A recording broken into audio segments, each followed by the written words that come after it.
Hello everyone and welcome back to my channel. This is going to be game 2 of Green Han versus Iden. If you guys missed game 1, I'll put the video up somewhere here if you're on computer, and I'll put it in the comments as well. All right, so let's get this video started. For sideboarding, we get to bring in all of our big things. So we get to be playing all 3 copies of Home One. For this tournament, I was also trying out Reinforcement Walker, which did feel pretty good. And we get to bring in Spark of the Rebellion, which is very brutal for the control player as we hit the best card. So right now I'm just doing a very common thing, right? I'm just deciding what cards I want to keep. Again, we're looking for something that we can play on turn 1. We don't want to be using Han ability in this matchup to start the game. RT-2 is a little bit worse than C3PO, but it does help us filter, and our opponent using removal on it does not feel too good, as it's just, a 1/4 one drop.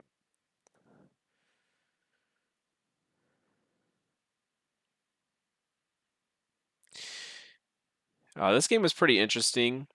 As opposed to the last game, he didn't have any early cards to play out. This game, he has a nice Sentinel unit. It's a 2/4. It's very annoying for my R2. Lucky we have a Fleet Lieutenant, which actually lines up perfectly against that card because we get to do 3 damage to it now and then 1 damage swing with the R2 next turn. Hard to see the R2, but that is an R2D2 with the glare. But yeah.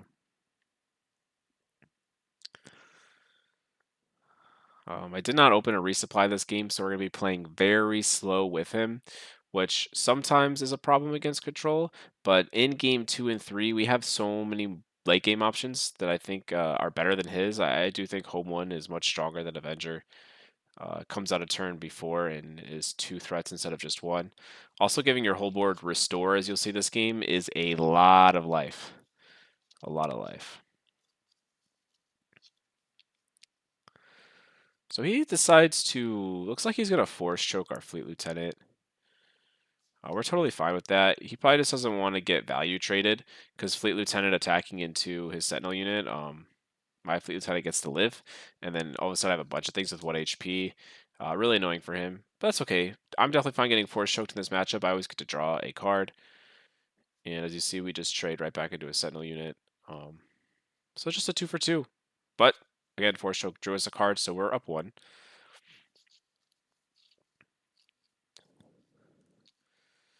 We played Bright Hope for no value, but again, if you watched the last video, we really always want to be having a unit on board. That way we can't get Power of the Dark Side when we play a unit we actually like. Bright Hope also just has really nice stats on its own. Like, don't be afraid to play a 2/6 body. That is very tanky.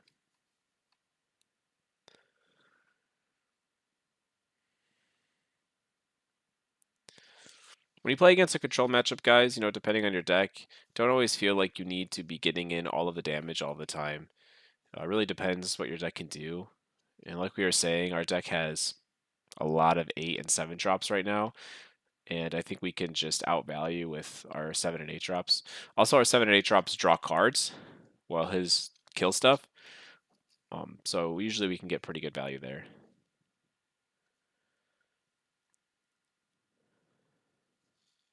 So since he played the big guy, whatever his name is, the lieutenant, we're able to Han ability here. We're not scared of our Han getting removed, so we're going to use Han ability and summon Han. What really sucks here, though, is his guy's a 5/5 Sentinel, and we're at a 4/6, but we're still going to attack into him because tempoing out a 7 drop 2 turns early, thanks to both of Han's abilities, his leader side and his regular side, his unit side, gives us 2 resources ahead. So yeah, as you see here, like, we get to play our other Han Solo out and just kill his guy. It does suck that our Han had to take 5 damage, but against these control decks that aren't Vader, when you go to 1 health, that's kind of like just being alive anyway. We know he has a make an opening in hand, which can just, deal with the Han, but we're not too worried about that. Because if he makes an opening on our Han leader, then he can't Iden into our Han unit and make an opening there. So, he has lots of options. But he is very incentivized to kill our leader so we don't get value, especially since this turn we just lost 2 resources, right? We cheated twice. So we're back to 6, and our strong play is 7. And, he snap makes an opening, right? He's like, get that card out of here. He also gets to heal too, which is nice. I do forget to mark him healing too, but we definitely catch it at the end of the turn, so no need to fear, guys. He also has the correct amount on his base.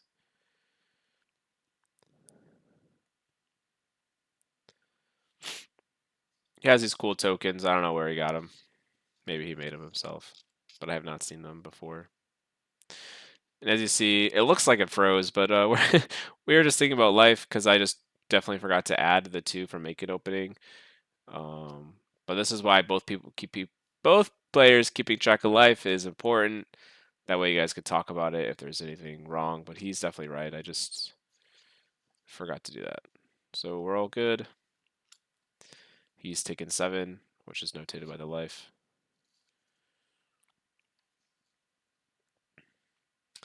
All right, so I feel like I'm in a pretty good position here. I already lost my leader, but I have 2 units on the field, and we have all my resources still for this turn. Sadly, I don't think I make a really good play of these 6 resources. Like, having to play this Falcon, seems cool, but his Iden can definitely just kill my Han with 2 attacks, which is maybe what he's going for here. But again, whatever, we're killing his leader with 1 card and making him use all the actions, so I think for a little bit, because I'm a little sad that there's a play where I could take the initiative and then go Han into Iden, but he could have a second make the opening, which would really ruin my day. So I opt for the damage here, but if I don't think he has another make it opening in hand, like I just have the read on him, then you could take the initiative. It just makes playing this Falcon really crappy because my next turn I'm going to 7 resources, so I really don't want to be paying for the Falcon tax to keep him on the field.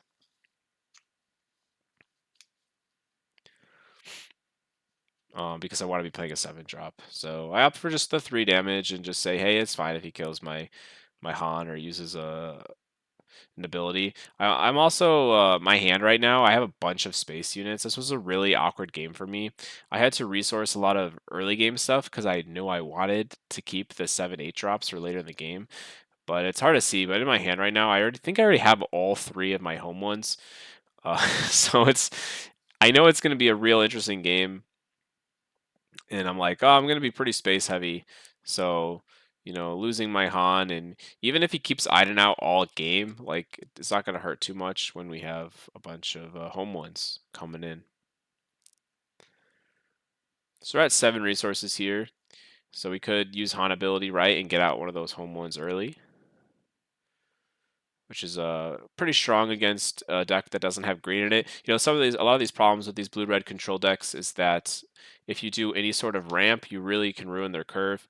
Like I'm playing home one 2 turns before he can play Avenger, so he can't respond with Avenger when I play the home one, which feels really good. And here's home one just being really strong, right? I get a wing leader, which is just a chump unit that's going to be in his way, and now I'm making my 2/6 into a 4/8, which is brutal for the Iden player. He takes the initiative and takes 4, and so he's taken 8 so far. We only taken 3. We're feeling pretty good about this game.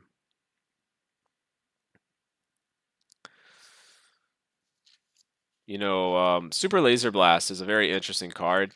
Can really blow out a lot of mid-range decks, but Han is really good at keeping cards in hand. So even if he does Super Laser Blast, I could just respond with another home one, and Avenger doesn't get the job done there because it's just going to kill the little unit.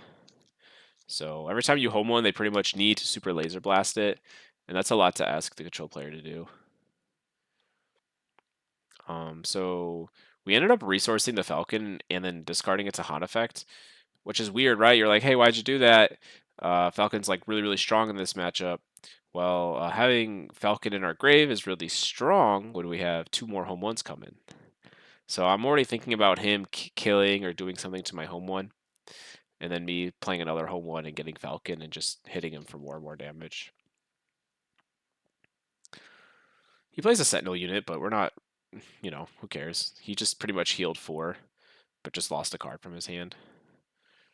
So Definitely okay with that. Also, him playing all these units really tells me that he doesn't have a super laser blast. So he needs to top deck it. And whenever he's in top deck mode and I'm holding a full grip, I'm okay definitely playing into the super laser blast at this point. And there you go. He uses another resource from his hand to stop my home one.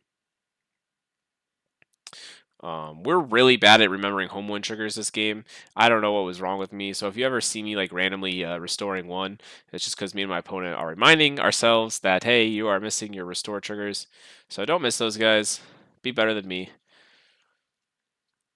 And here's that reinforcement walker that I'm trying out. So if you guys did check out my deck list, the reinforcement walker wasn't in there. But this week we decided to try him out at 2 copies, which is a lot of late game cards. But the meta did shift more towards these control decks. So I'm like, okay, I'll just have 3 home ones and 2 reinforcement walkers. And yeah, reinforcement walker is really good against them. It has 9 defense, so it doesn't die to Emperor Palpatine. It can heal us. It can draw us cards. So annoying for them.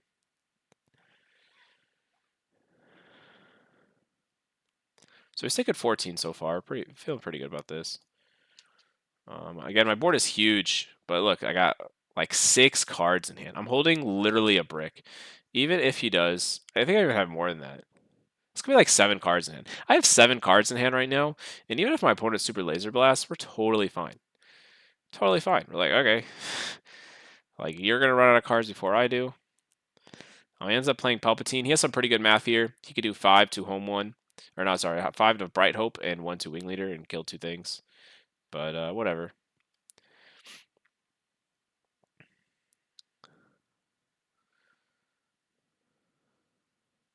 He also gets to heal 2 off his leader.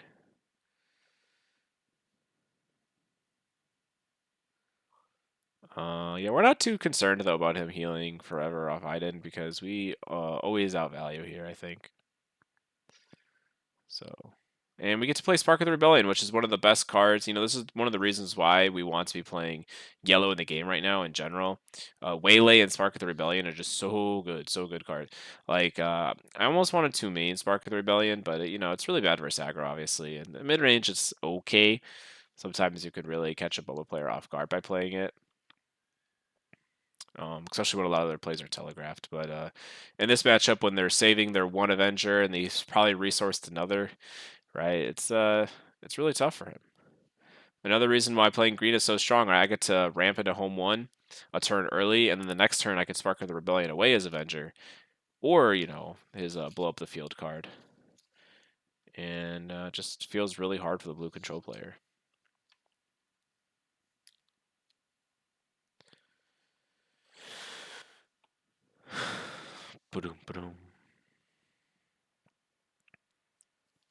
So yeah. You know, really the story and a reason why this match is cool. So even though he is getting unlucky, not drawing a super laser blast, you can see that it wouldn't matter too much because of, you know, the pure value of every single card we play. Here's me remembering home one restore triggers again, and my opponent being nice about it. Um, just you know, so many cards that draw cards: Reinforcement Walker, C3PO, Ezra, Home One. Right, we have so much value, and then in a blue-red deck, they're not playing any of those cards. They're playing nothing that draws more cards. Very hard for them to get value. They try to get value based off like how strong their creatures are. You know, but we're also playing strong creatures. Every deck should be playing strong creatures. So this is like I think one of the biggest problems of blue in general. It's just them getting outvalued by greedier cards. So be greedy with me and play Han. Yeah, this is a really tough spot for our opponent. Um, his hand size isn't the biggest, and if he's super laser blast, he's losing a lot of his own guys, which really sucks. I mean, we keep talking about that card because it is something very important to think about. But I just have so much gas in my hand that we're not too concerned. I lose my Falcon, which is fine. He's already taken 18. Only need 12 more to win.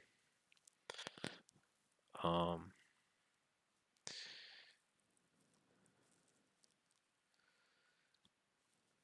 the 3/3 Sentinel is pretty annoying for me, right? Because I have to spend probably like a whole attack to go into it. But it's okay. Here we are playing another home one. and I'm getting Falcon. Honestly, getting Fleet Lieutenant here would have been pretty good too. I could have got Fleet Lieutenant and swung C3PO into his 3/3, and then had an open attacker with Reinforcement Walker. But I'm actually not really thinking about like that line as much. I'm really thinking about like how important this Falcon is. Because if I can just keep hitting him for 3 every turn, it might be better than those 6 damage that the Reinforcement Walker is going to do. But the Fleet Lieutenant is definitely a very viable play that I could have done there. I just really, really want Falcons in this matchup. And, I'm not really concerned that my Reinforcement Walker had to trade into his taunt because he has to swing his 6/6 into my guy. And whenever you're making your opponent like spend their first action to kill one of your things, like that's pretty good, right? I'm putting him in this really awkward position, as you can see now, where like he's incentivized to attack Palpatine into my Reinforcement Walker, but I still have this home 1 over here, and my opponent's at 10 life remaining. So it does really want to go to 3, and then you can see like how the math is mathing now and why I got Millennium Falcon. But could have gone either way. Another reason why you can see, so if I get Fleet Lieutenant and I do it on C3PO, we're talking about this a lot, but I think it's important, and I kill his taunt unit, like on that turn, he could be killing my Reinforcement Walker with his 2 dudes. So that's, and then maybe I don't, he still has the initiative. You have to like run through that, right? And see if I'm still getting in with the home 1. Whenever you start your turn with 2 threats, it's either Super Laser Blast or Bust. It's not looking good for my opponent right now. And he doesn't have the Super Laser Blast, otherwise he would have definitely played it. So he gets to heal 1 with Iden. But we just get to dunk him for 7 and heal another 2. And if you've been paying attention to life path this game, I've healed so much off this home 1. So much. That's why the card is just so strong. Definitely an underrated card. He takes on my Falcon. We're a little bit sad about that. Because I did have the option of returning it to my hand.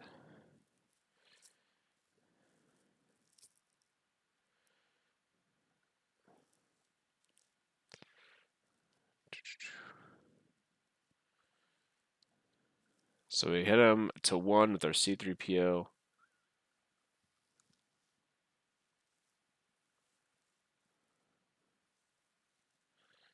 He has to take the initiative, so it's like weird, right? He has all these resources up, take the initiative. The reason is if he doesn't take the initiative and get a Super Laser Blast, and we just home 1 cheesed him with another Falcon. But the reason why he has to take the initiative there, which is important for you guys, because I see a lot of people make this mistake. If he doesn't take the initiative, I could just grab the initiative and be like, well, you're not, with your 6 resources, you aren't dealing with my home 1. Or maybe anything, and then the first thing I get to do on my turn is just attack and kill him. So he needs to grab initiative early. As soon as he goes to this 1 damage mark, he needs to grab the initiative early so that he can hope to top deck Super Laser Blast. So that's an important just overall game mechanic skill to have, is when to take the initiative in this late game scenario, so you don't just die.